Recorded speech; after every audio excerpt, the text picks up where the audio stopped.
सन 2016 के अंदर हमारी मोदी सरकार ये घोषणा करती है कि हम 2022 तक किसानों की इनकम को डबल कर देंगे। एंड अभी हाल ही में आपने देखा होगा कि लोकसभा में और राज्यसभा के अंदर 3 बिल पास हुए हैं जो इसी कंसर्न के ऊपर है कि हमें किसानों की इनकम को डबल करना है। पर जब से बिल सामने आए तब से देखा क्या जा रहा है कि किसान प्रोटेस्ट कर रहे हैं, वो आंदोलन पर उतर आए हैं कि इन तीनों बिल्स को आप वापस लीजिए। अब जरा सोचिए, अगर किसी की इनकम सच में डबल हो रही हो तो वो प्रोटेस्ट क्यों करेगा भाई? अगर आप ही की इनकम को कोई डबल कर रहा हो तो आप शुक्रिया करेंगे या प्रोटेस्ट करेंगे? वेल, यहां पे कुछ तो ग्रे एरिया है जो आपको शायद अभी तक समझ नहीं आ रहा, बट अगर आपने इस वीडियो को एंड तक देखा तो आपको ये पूरा सिनेरियो क्लियर हो जाएगा। एक तो तीनों बिल समझ आ जाएंगे कि इन तीनों बिल्स के फायदे और नुकसान क्या, और आपको किसान आंदोलन की पूरी सच्चाई भी समझ आ जाएगी। तो अगर आपको ये वीडियो समझ आती है तो इस वीडियो को शेयर जरूर कीजिएगा सो दैट लोगों को भी पूरा सिनेरियो क्लियर हो जाए। नाउ शुरू करते हैं। मैं आपको ये पूरा सिनेरियो समझाने के लिए एक स्टोरी सुनाना चाहूंगा, और हमारी स्टोरी का मेन कैरेक्टर है हमारा भाई जो किसान है जिसका नाम है रामलाल। अब रामलाल अपनी जमीन पर खेती करना चाहता है और रामलाल के पास 2 हेक्टेयर जमीन है। अगर मैं पूरे इंडिया की बात करूं तो 85% फार्मर्स हमारे पास ऐसे हैं जो स्मॉल फार्मर्स की कैटेगरी में आते हैं, जिनके पास 2 हेक्टेयर से कम जमीन है। तो अब रामलाल खेती करना चाहता है। वो चाहता है मैं खेती करूं, उससे मुनाफा आए, जिससे मैं अपनी बेटी की शादी कर पाऊं। अब वो देखता है कि मैं खेती करूं तो करूं किसकी। उसे पता लगता है कि गवर्नमेंट ने एमएसपी सेट किया है गेहूं के ऊपर, जो कि है, एक फिगर ले लेते हैं, 2000 रुपए। अब 2000 रुपए का एमएसपी सेट किया। एमएसपी क्या होता है? Minimum support price. मतलब इस रेट पे तो उसका गेहूं बिक ही जाएगा, इससे ज्यादा ही मिलेंगे क्योंकि मिनिमम रेट ये है। अब वो सोचता है अच्छा मुझे 2000 रुपए पर क्विंटल मिलेगा। अब 1 क्विंटल मतलब 100 किलो। तो आप देखिए पर केजी का रेट क्या आ गया? पर केजी का रेट आ गया 20 रुपीज पर केजी, मतलब 20 रुपए किलो का गेहूं का हमारा रेट आ गया, अगर 2000 रुपए का हमारा एमएसपी है तो। अब किसान खेती करना शुरू करता है, उसकी फसल तैयार हो जाती है, वो कटाई करता है, उसके बाद वो उस फसल को बेचने के लिए लेकर जाता है एपीएमसी मंडी के अंदर। अब ये एपीएमसी मंडी अपने आप में एक इकोसिस्टम है एंड पूरे इंडिया के अंदर 7000 से ज्यादा एपीएमसी मंडीज हैं। अब जब रामलाल मंडी जाता है वो देखता क्या है कि उसे बोला गया था कि एमएसपी है गेहूं का 2000 रुपए, मतलब 2000 रुपए पर क्विंटल के हिसाब से उसकी फसल को खरीद लिया जाएगा। पर यहां पर तो कोई 2000 रुपए में खरीद ही नहीं रहा। इसका मतलब है कि उसे प्राइस मिल रहा है कम, 1500-1600 रुपए पे बोली लग रही है और 1500-1600 रुपए पे गेहूं खरीदा जा रहा है। अब उसे लगता है भाई मेरा तो नुकसान हो जाएगा अगर मैंने 1500-1600 रुपए पे बेच दिया, मैं तो मुनाफा करने आया था।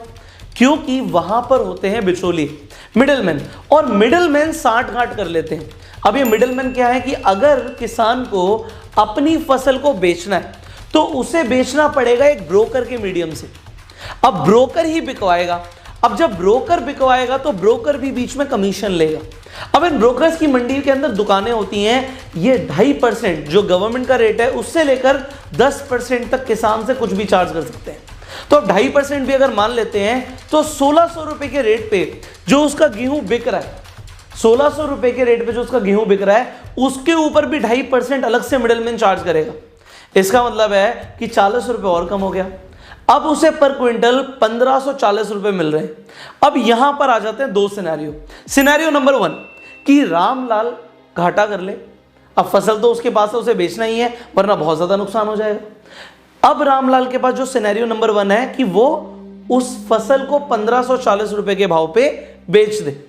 एंड मान लेते हैं अभी सिनेरियो नंबर 1 पे उसने 1540 रुपए के भाव पे अपनी फसल को बेच दिया। अब जब वो घर आता है वो अपना हिसाब लगाता है और उसे समझ आता है कि उसका नुकसान हो चुका है। उसने पैसा ब्याज पर लिया हुआ था, वो पैसा चुकाएगा कैसे? उसे बेटी की शादी करनी थी, वो शादी करेगा कैसे? और वो जो हमारा रामलाल है वो कर लेता है सुसाइड। और ये कोई बहुत बड़ी बात नहीं हो रही यहाँ पे। क्यों? क्योंकि ऑलरेडी इंडिया के अंदर अगर हम सिर्फ 2019 की बात करें तो 10,000 से ज्यादा किसानों ने सुसाइड किया। ये बड़ी बात है। इंडिया के अंदर 10,000 से ज्यादा किसानों ने अभी लास्ट ईयर सुसाइड किया है। क्यों कर रहे हैं किसान सुसाइड? क्योंकि उन्हें मुनाफा नहीं हो रहा भाई, वो कर्जे में जा रहे हैं, पैसा कहां से चुकाएंगे? जब पैसा नहीं है तो वहां पे आ जाती है स्ट्रेस एंड इसीलिए किसान कर रहे हैं सुसाइड। अब मैं आपको जो एमएसपी की बात बता रहा हूं, अभी हम सिनेरियो 2 की भी बात करेंगे। एमएसपी के ऊपर, मिनिमम सपोर्ट प्राइस के ऊपर पूरे इंडिया में सिर्फ 6% किसान अपना फसल को बेच पाते हैं।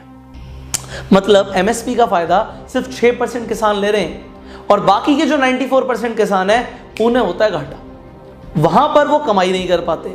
अब किसानों की यहां पे सुने कौन? चलिए अब सिनेरियो नंबर 2 बताते हैं कि कौन सुनेगा। अब मंडी में वो जब अपनी फसल बेचने गया तो उसे समझ आया कि उसे एमएसपी नहीं मिल रहा। अब एमएसपी डिसाइड किसने किया था? डिसाइड किया था गवर्नमेंट ने। अब वो किसान जो है हमारा रामलाल, उस सिनेरियो 2 के हिसाब से जाता है गवर्नमेंट के पास और बोलता है कि आपने बोला था जी कि 2000 रुपए के हिसाब से आप मेरी फसल खरीद लेंगे, आप खरीदो।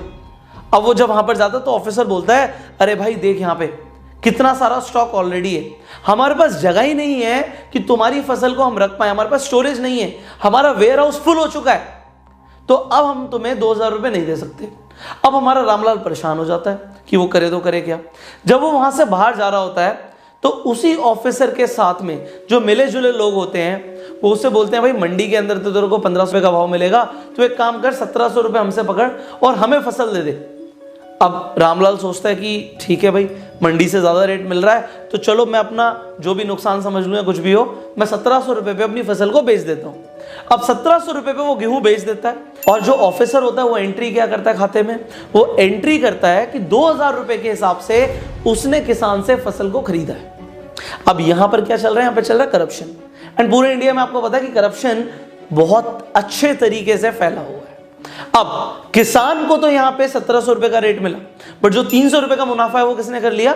वो ऑफिसर्स ने कर लिया। एंड बहुत दबाकर पैसा कमाते हैं लोग।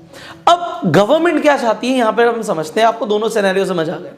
गवर्नमेंट कहती है पहले बिल के अकॉर्डिंग, जिस बिल का नाम है farmers produce trade and commerce act. अब इस बिल के अकॉर्डिंग गवर्नमेंट क्या कहना चाहती है? गवर्नमेंट सबसे पहले ये कहना चाहती है कि जो हमारा किसान है उसके पास अब कोई बॉर्डर्स नहीं है, कोई ऐसी रिस्ट्रिक्शंस नहीं है कि वो अपनी फसल को अपने राज्य में ही बेचेगा, अपनी स्टेट में ही बेचेगा। अब किसान पूरे इंडिया में कहीं पर भी अपनी फसल को बेच सकता है।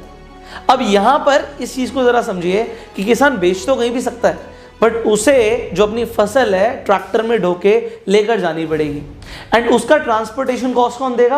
वो फार्मर ही देगा। अब यहां पर दूसरी चीज गवर्नमेंट क्या कहना चाहती है उसे भी समझते हैं। गवर्नमेंट कहना चाहती है कि जो ये एपीएमसी मंडीज का हिसाब है ये ठीक नहीं है, यहां पे जो किसान है वो फायदा नहीं ले पा रहे, तो हम एपीएमसी मंडी को ही हटा देते हैं। यहां पे ब्रोकर्स हैं, हमें मिडलमैन चाहिए नहीं, हम प्राइवेट मंडी बनाएंगे। अब प्राइवेट मंडी का मतलब है कि जो प्राइवेट कंपनीज हैं वो डायरेक्टली किसान से माल खरीद लेंगी।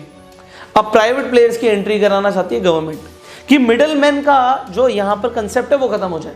तीसरी चीज, गवर्नमेंट नहीं चाहती कि वो बहुत ज्यादा स्टॉक करे।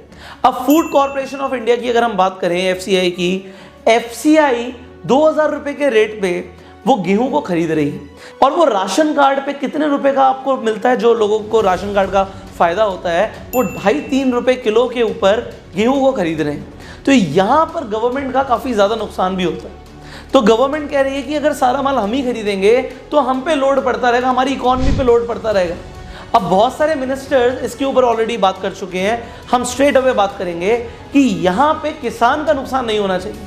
मेन कंसर्न ये है, वेल गवर्नमेंट भी यही चाहती है कि किसान का नुकसान ना हो, बट कहीं ना कहीं क्या वो पल्ला नहीं झाड़ रही कि भाई हमें खरीदना पड़ेगा, इससे बढ़िया है कि हम ना खरीदें, हम प्राइवेट प्लेयर्स की एंट्री करा देते हैं, प्राइवेट मंडी बना देते हैं, तुम डायरेक्टली बेच लो, ना मिडलमैन को पैसे देने, और तुम्हारे पास यहां पे प्रॉफिट होने के चांसेस बढ़ जाएंगे। वेल इसके नुकसान के भी हम आगे बात करेंगे। अब जरा सोचिए कि प्राइवेट प्लेयर्स एंटर करते हैं तो यहां पर उनके साथ कोई कॉन्ट्रैक्ट होना चाहिए कंपनीज के साथ। तो यहीं पर आ जाता है हमारा दूसरा बिल, जहां पर इस बिल का नाम है farmers agreement on price assurance and farm services act. अब इस एक्ट के हिसाब से गवर्नमेंट क्या कहना चाहती है, बड़ा सिंपली आपको समझाऊंगा। इसका नाम है कॉन्ट्रैक्ट फार्मिंग। अब कॉन्ट्रैक्ट फार्मिंग का मतलब है, मान लीजिए कंपनी है आशीर्वाद आटा, अब आटा बनाना है तो गेहूं चाहिए। अब आशीर्वाद आटा क्या कहती है कि भाई एक एरिया के अंदर, एक बड़े से एरिया के अंदर, मान लीजिए 1, 2 या 3 या 4 गांव के अंदर गेहूं उगता है, तो हम उन चारों गांव के साथ एक कॉन्ट्रैक्ट कर लेंगे। और हम कॉन्ट्रैक्ट पे पहले ही लिख देंगे कि हम इतना प्राइस देंगे। एंड ऐसा अभी बोला जा रहा है कि जो प्राइवेट कंपनीज हैं वो एमएसपी से ज्यादा प्राइस देंगी, एमएसपी से ज्यादा प्राइस देंगी। तो अब यहां पर 4, 5, 10 गांव के साथ डायरेक्टली एक बड़ी कंपनी आके कॉन्ट्रैक्ट कर लेगी कि हम आपका गेहूं इस रेट पर ले लेंगे। ठीक है, मान लेते हैं कि ऐसा हो गया, बट अगर उन्होंने पैसा नहीं दिया तो यहां पे बोला जा रहा है कॉन्ट्रैक्ट हो रहा है, लीगल कॉन्ट्रैक्ट हो रहा है, बट अगर उन्होंने कोई कमी निकाल दी तो, सामान नहीं लिया तो फिर क्या होगा? फिर आपको लग रहा होगा फिर जी अगर एग्रीमेंट है, एक कॉन्ट्रैक्ट हुआ है तो जो हमारा किसान है वो कोर्ट में जा सकता है। नहीं, वो कोर्ट में नहीं जा सकता। पहले तो यहां पे ऑप्शन ही नहीं है कोर्ट में जाने का। वो ज्यादा से ज्यादा एसडीएम और कलेक्टर तक के पास जा सकता है। एंड आपको पता है कि यहां पे इंडिया के अंदर कुछ भी हो सकता है, तो जरूरी नहीं है कि किसान की ही सुनी जाए। तो यहां पे किसानों को सबसे बड़ा डर क्या है कि कॉन्ट्रैक्ट फार्मिंग तो होगी, बट कॉन्ट्रैक्ट के हिसाब से नहीं चला तो हमारी कौन सुनेगा? आज तो गवर्नमेंट पीछे हट रही है, गवर्नमेंट अपना कंट्रोल नहीं रखना चाहती, तो किसानों का होगा क्या इन फ्यूचर में? अब आपको भी समझ आ रहा होगा कि कॉन्ट्रैक्ट के फायदे भी हैं कि भाई हम आपसे खरीदेंगे, बट अगर नहीं किया तो ये किसानों का एक बहुत बड़ा कंसर्न है। एंड यहीं पर आ जाता है एक तीसरा बिल जो आपको समझना बहुत जरूरी है, और वो है essential commodities act, definitely amendment. ना अब एसेंशियल कमोडिटी एक्ट जो पहले था उसके अकॉर्डिंग और जो अभी अमेंड हुआ उसके अकॉर्डिंग क्या फर्क है कि पहले आप स्टॉक होल्डिंग नहीं कर सकते थे, आप बहुत ज्यादा स्टॉक को अपने पास भंडारण नहीं कर सकते थे, बट अब कर सकते हो। सिर्फ आप वॉर लाइक सिचुएशन में या कोई महामारी आ जाए उसके अंदर, आपदा के टाइम पे नहीं कर सकते, बट आप उसके अलावा जितना मर्जी स्टॉक कर सकते हो, आपके ऊपर कोई भी लिटिगेशन नहीं होगा। ना इसे समझिए जरा, अगर एक बड़ी कंपनी आ जाती है, मान लेते हैं अभी जियो मार्ट शुरू हुआ है, अब जियो मार्ट 100 गांव के साथ कॉन्ट्रैक्ट कर लेता है कि तुम्हारे पास जितना भी प्याज उग रहा है वो सब हम खरीद लेंगे, और मान लेते हैं कि 20 रुपए किलो के हिसाब से उन्होंने प्याज को खरीद लिया। अब 100 के 100 गांव से उन्होंने प्याज को तो खरीद लिया। प्राइवेट कंपनीज के पास तो पैसा है, वो जितना मर्जी स्टॉक कर सकते हैं, अब स्टॉक कर लिया। स्टॉक करने के बाद होगा क्या? सिंपल इकोनॉमिक्स के हिसाब से समझिए डिमांड एंड सप्लाई को।